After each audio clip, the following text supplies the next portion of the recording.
Modern therapy made a huge mistake. They were telling people to go be selfish, and the rest of the general public took it way too far, or they took it the wrong way. Now, I will get more in depth on this topic later, but charity is a big deal. Now, I'm not saying sacrifice yourself to go help someone, but if you can, maybe you should. But it's important to understand your limits, okay? So, as much as I would love to give everybody $100 right now, maybe I can give you $2, right? Only if you can, only if you want to. But that's what I'm saying. Now, I cannot reason with the idea of buying myself a $10,000 bag. I just can't.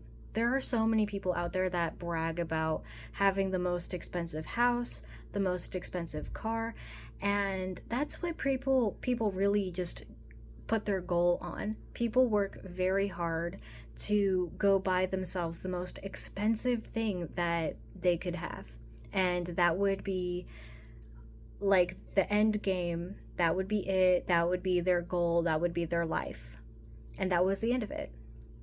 And a lot of people will defend this idea that, they worked for it, they earned it, they can do whatever they want, who cares? Like, who cares? It's their money. And they get very defensive on it because they're probably possessed with the demon of greed. And that's why they get so angry and defensive about it, because that demon is pretty tough. So,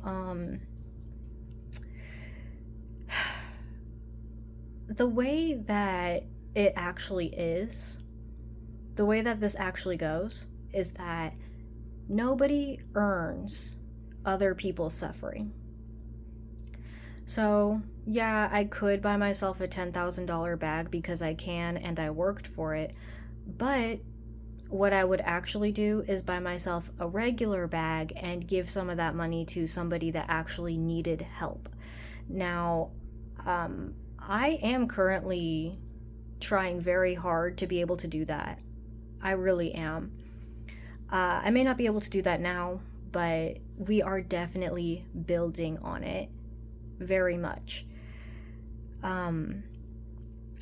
So here's how it is. Here's how reality is.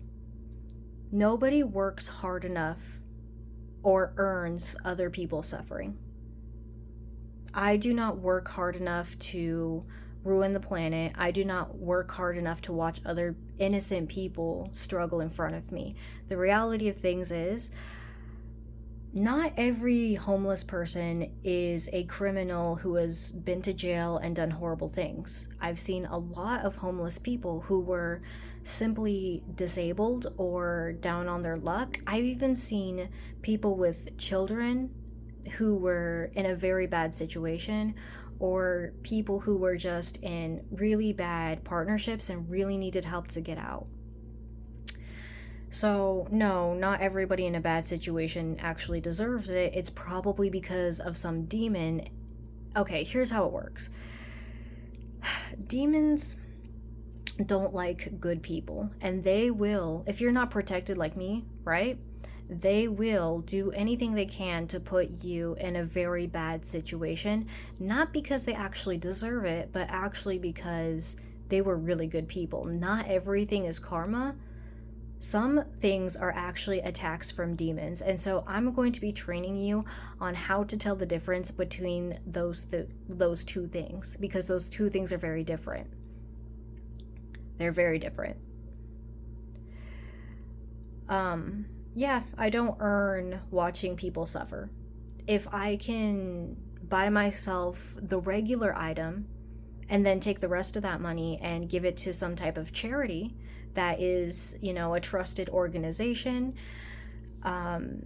maybe like a family needs help with their sick child, they need, their child is like deathly ill, they can't pay for what, like, medical expenses, And it's just a really, really sad situation. This is why the world is so sad. This is why everybody hates living.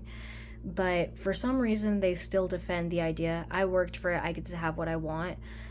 But nobody earns other people's suffering. I don't earn innocent people being harmed. I don't work to harm the environment. I don't work hard. No one ever works hard enough to earn those things, especially if they're innocent. Especially if they're innocent people getting attacked by dark forces to put them down. Listen, nobody earns innocent suffering. Nobody works hard enough to earn innocent suffering. Okay? Nobody ever does that. I don't care who wants to say what about it.